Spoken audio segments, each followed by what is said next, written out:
Let's talk pleasure. How do you define it? What's your relationship with it? Is your pleasure all about sexual urges? Or is it food? Is it dating constantly, jumping into one relationship to another? Is it through constant traveling? How does pleasure show up for you? Pleasure is, of course, beautiful and necessary.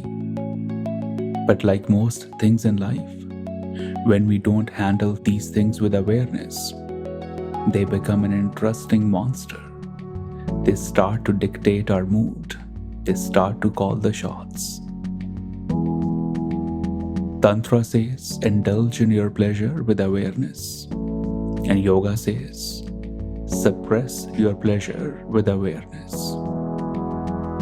In this episode, we're going to explore the science of pleasure through Tantra. And we'll learn how to use it, how to handle it, so that it fulfills us spiritually, emotionally, and in every other possible way. I am Chandresh Bhardwaj, and this is Leela Gurukul.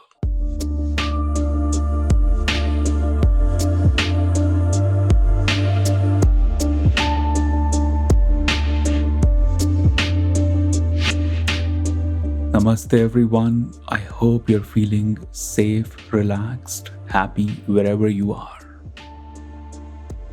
This episode is all about pleasure. Before I dive deeper into pleasure, a quick note of thank you for joining the Goddess Rising Meditation Challenge. I don't remember talking about it on podcast. It all happened in the last few weeks. We shared it on Instagram. Many of you joined, many of you experienced a shift. And these kind of experiences fulfill my heart because I don't do these kind of online challenges for you guys. And I think I should because I could feel the difference that it made.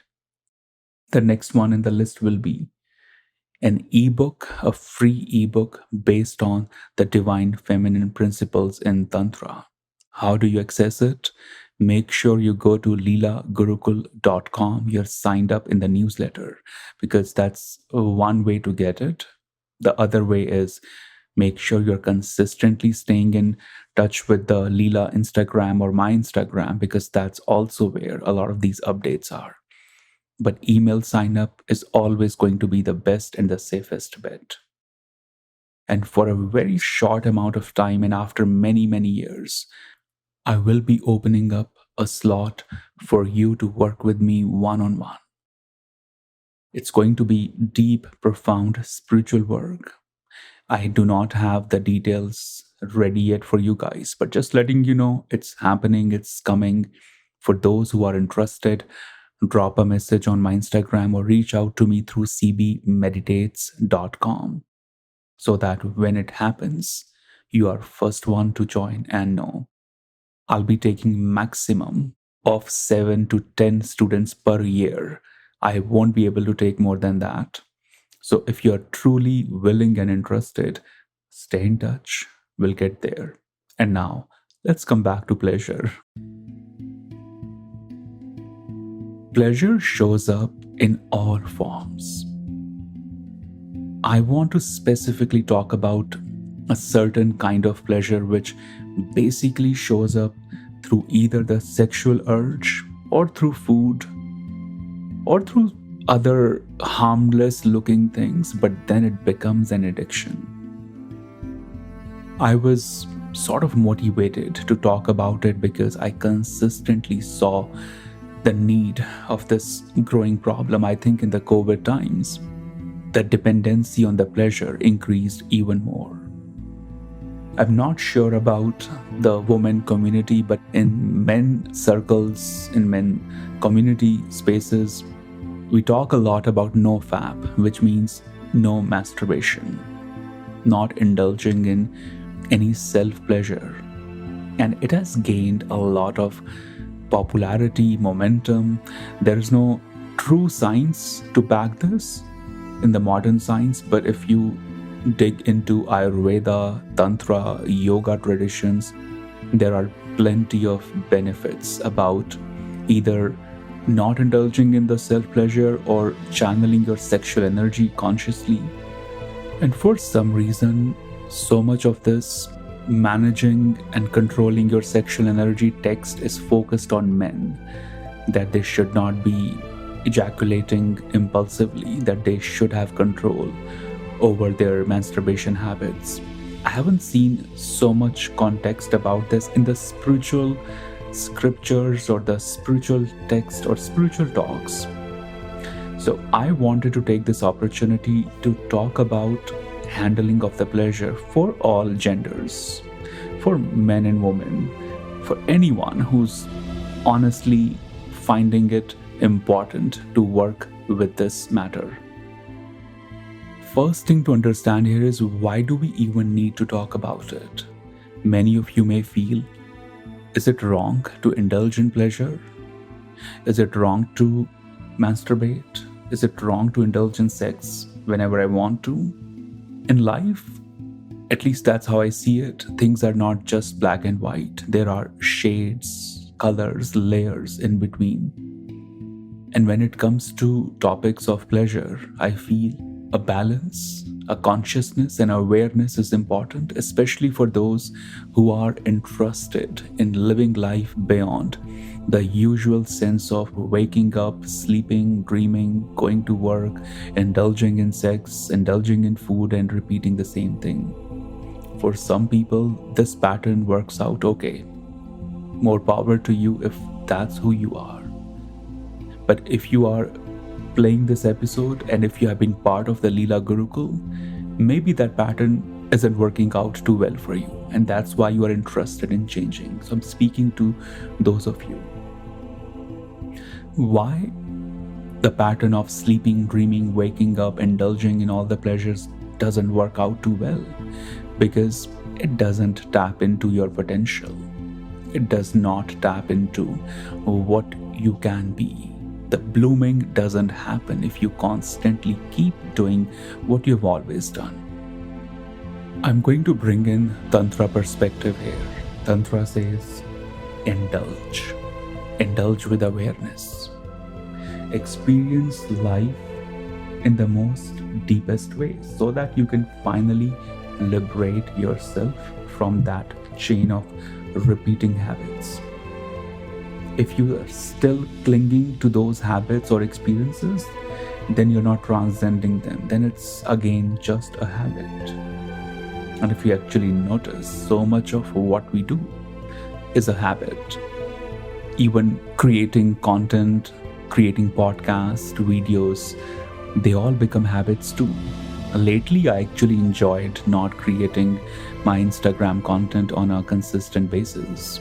I enjoyed the inconsistency because I felt it was becoming an interesting habit to create content based on whatever day was, of the week, and not becoming a slave of that pattern. It felt liberating. And if you have noticed, even with the podcast, I've changed the pattern of it, the release dates very often. The moment something starts to feel like a habit, I don't think then it's moving to a creative space any longer. When you fall in love, there's no habit there. It's pure passion, intimacy, love, healing, vulnerability. So much is happening. The moment love becomes a well-defined relationship, it starts to look like a habit. The moment love moves into a marriage, then you have a very certain, well-defined rule of habits to follow. I'm not saying it's bad, just reminding you it doesn't have to be a habit. And Tantra says, pause before the most beautiful things in your life become a habit, because then it won't help you in the transcendence. Tantra will never tell you that you should stop masturbating. It will actually tell you you should be doing it, indulging in it, but also work toward experiencing something higher, something better. And the day you experience it, then masturbation won't feel that necessary. It won't feel that important. The goal of Tantra is to help you understand the science of pleasure. Just like eating cake is a pleasure, it's not good for health. But sometimes we need to have a cake at 10 p.m. or 7 a.m. just to, understand it wasn't needed. And many of you have been ignoring two very powerful symbols in Tantra that many of you are aware of, but you don't know the science behind it, the meaning behind it. When you look at Goddess Kali or Shiva, they both are such powerful, fundamental elements of Tantra. Like Tantra does not exist without Goddess Kali. Tantra does not exist without Shiva. But when you look up their pictures online, why do you think they are such strong blue-bodied? Many people think Ma Kali is black in the color, but she's blue. So is Shiva. Why do you think it's that way? That blue color symbolizes poison. It symbolizes the poison, the aggressive energy, the negativity, the darkness that Shiva and Shakti, Goddess Kali, has been taking from the humans. And they turn into this blue-bodied beings. And yet, after turning into blue body, their power, their strength remains the same. It does not affect them. There are many stories of Shiva and Ma Kali where they have indulged in a certain kind of heavy, poisonous experience. It has helped many others who could have died from it, but they emerged normal, even stronger at times. The entire journey of Shiva and Goddess Kali is all about indulging in that poisonous experience and yet be so unaffected by it. The same thing could be said about Krishna. When you look up stories of Krishna, images of Krishna, you'll be seeing that he's indulging in sensual, playful dance with a lot of women around him. I believe there was an article in New York Times many years ago. It could be in some other magazine. This is like maybe more than 10-20 years old.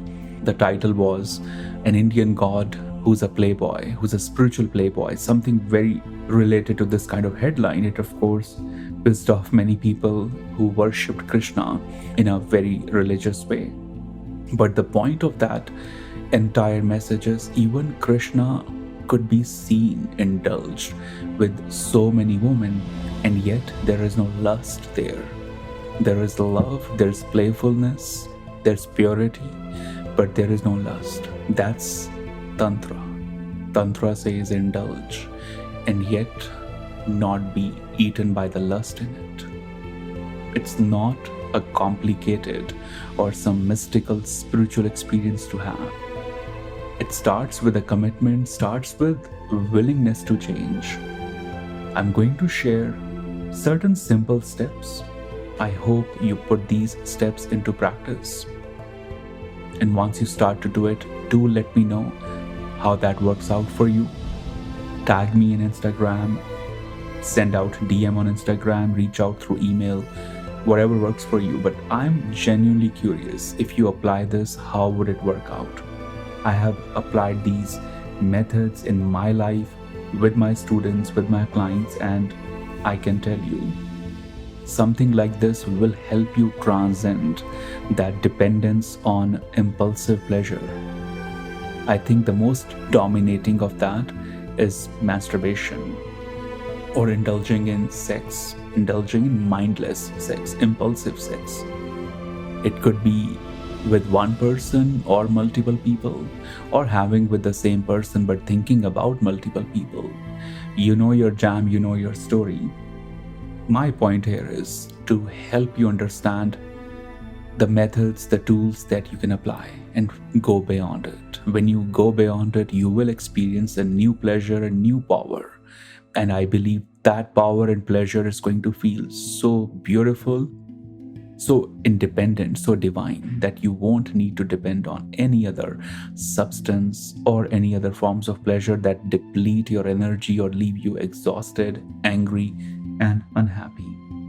So, first step here is acceptance. I want you to accept whatever is your addiction. It could be dating, could be indulging in masturbation, could be anything at all.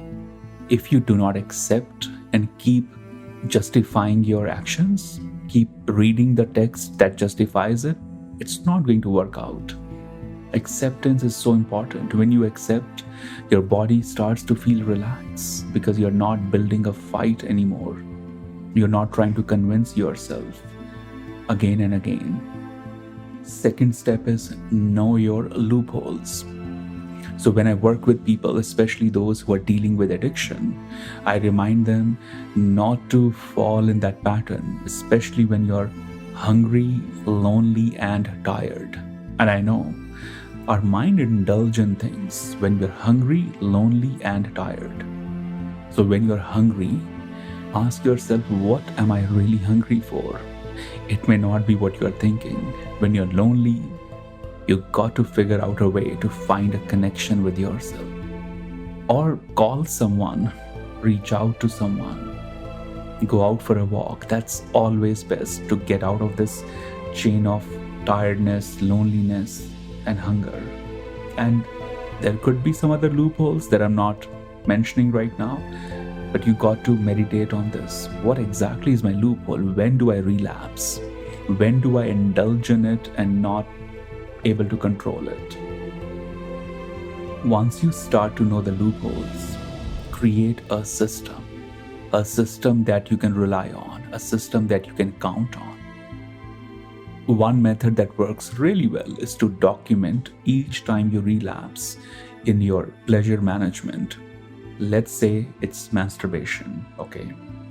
And each time you indulge in it, you feel, I didn't need to indulge in it.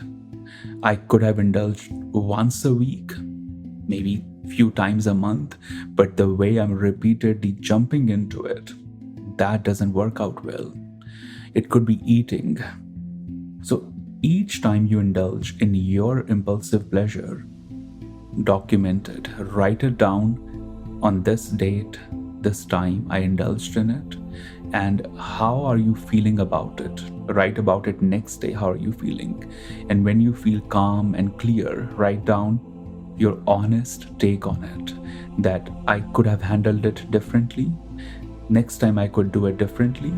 This is my solution when it shows up next time. And I will not indulge in it for at least until this date. It's fine if you break this deal. It's not going to end the world. It's not going to be anything crazy. We are humans. We are allowed to break the promises we keep to ourselves sometimes. So have some compassion for yourself. You're learning a new way of showing up, and it's okay if it's taking time. So next time you relapse, go back to the document. Write down again, how are you feeling? How could you have handled it? Next time, when are you going to indulge in it? And then again, write the solution in one line, keeping it simple, that next time I'm feeling the urge, this is what I'm going to do. And my request to you is, next time you feel the urge, follow that. So for example, to one of my students, I suggested her, whenever she feels that sexual urge or the urge to indulge in a substance or reaching out to someone who's toxic, have a system. And the system we created was, whatever time of the day or night it is, indulge in writing, playing music, maybe go for a walk if it's not too late, maybe indulge in gardening. And she had, plants in the room.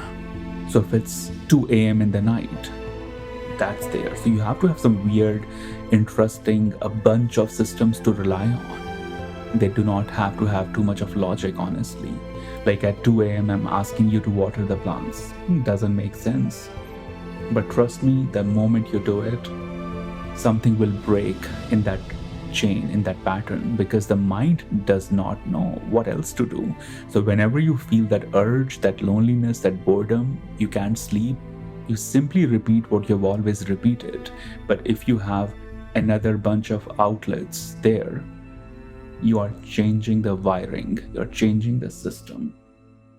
And documenting your journey with your impulsive pleasures is actually a great way to not fall into that pattern. Fourth step is knowing your why. Why are you doing it?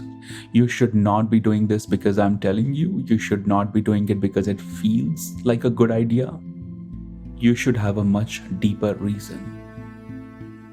Your reasons are your reasons. I don't want to define the reasons for you. But think in terms of where you wish to be. How does it feel when you are in control of your energy? How confident, clear, calm you feel when you are in control of that energy. I can tell you, your vibe attracts your tribe. So when you're not indulging in any impulsive pleasures, your attraction, your glow, your light, it starts to change. People will be attracted to you and they won't even know why. That's the power of retaining that prana. Prana is the life energy. And all the ancient Eastern texts have mentioned it again and again. Whenever you indulge in any impulsive pleasure, you release the prana. And when we are able to cultivate and nurture the prana within us, that's a different level of growth. Your confidence, your third eye energy, your creativity, they all start to shift.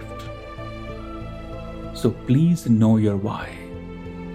It could be something as simple as waking up early in the morning. If you have a strong routine or reason to wake up early in the morning, you don't even need alarm because your system just knows there's enough fire in you to wake up. If you're running a business, starting a new business, starting a new job, if your why is clear, you will grow in that job. Having your why in every aspect of life is game changer. Next step, if it's always self-pleasure you indulge in, wait to indulge in sacred intimacy with a real human. You know what happens sometimes? Your sexual energy is all building up within. And the moment you indulge in self-pleasure, you release it all. And if you're doing it once in a while, that's fine. But if you're releasing it constantly and effortlessly, easily, the mind knows that I don't even need to attract a real human for this person because looks like they got the system figured out. Looks like they don't need anybody else. And what happens? The relationship dynamic, the energy, the fire that you experience with other humans, it kind of loses its texture. It loses that spark. So every time you feel the need to indulge in that impulsive pleasure, slow down, relax, and maybe remind yourself, I'd rather indulge in a sacred intimacy with a real human than just randomly indulging in this quick release, because that's not going to help. And I'm not saying you should never indulge in self-pleasure. I'm just reminding you of different ways of channeling your energy. Because when you do indulge in sacred intimacy with a real human, that's going to be very powerful, very different. And I'm using the word sacred intimacy. I'm not using the word sex, not using the word pleasure. I'm using the word sacred intimacy. That's a different play. And it will flow in the most organic, beautiful way. Next element is to build a relationship with yourself. How is your self-love language? What is it? Have you ever defined it? You got to have a reverence for yourself. You got to have a space of love, trust, growth, ambition with yourself. If there's no relationship with yourself, then everything I'm telling you is just irrelevant. How do you build that relationship with yourself? By respecting your needs, by understanding how can I love and respect my existence. It can be done through many ways: food, exercise, indulging with the right people, not wasting time, not indulging in gossip. Basically, anything that exhausts you, drains you, is not helping your relationship with yourself.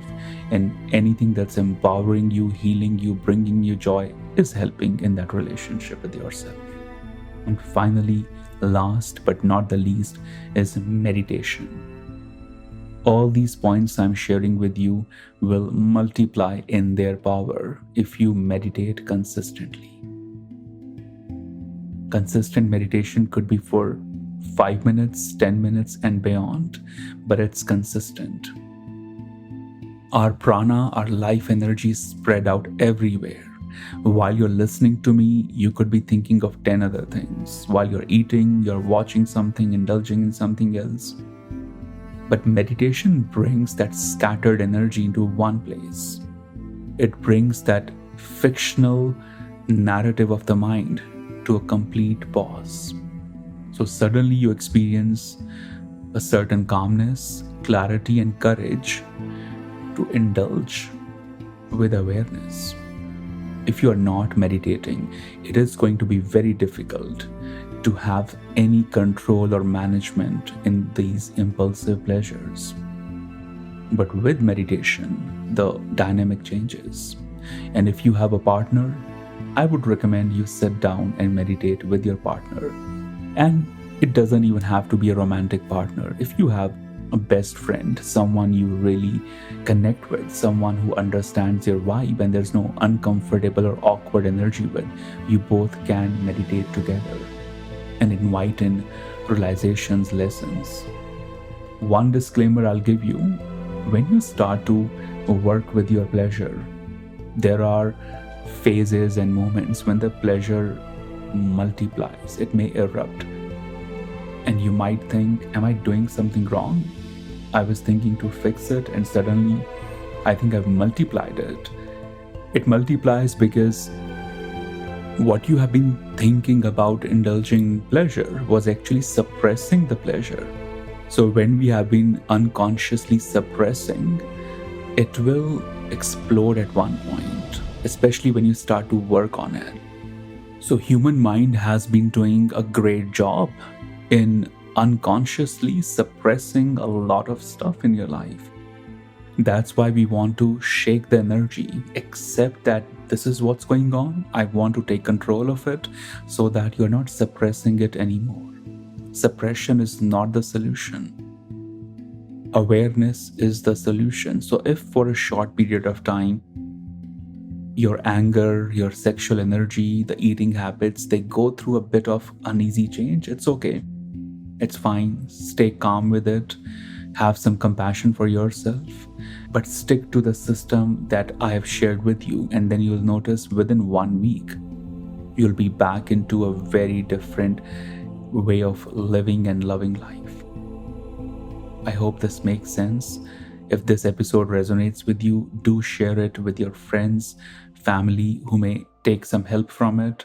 Tag me, tag CB Meditates and Leela Gurukul on Instagram, and of course, write a review for Leela Gurukul podcast on Apple, iTunes, because that's the only way we get to see how much this podcast is making a difference in your life. Be well, stay safe, and I'll connect to you in the next episode. May the teachings of Tantra continue to guide you and heal you. And I hope Leela Gurukul helps you to unlearn the old and embrace the unknown mystical possibility unfolding for you. To support this podcast, share it among the seekers who are ready for the next step in their spiritual path.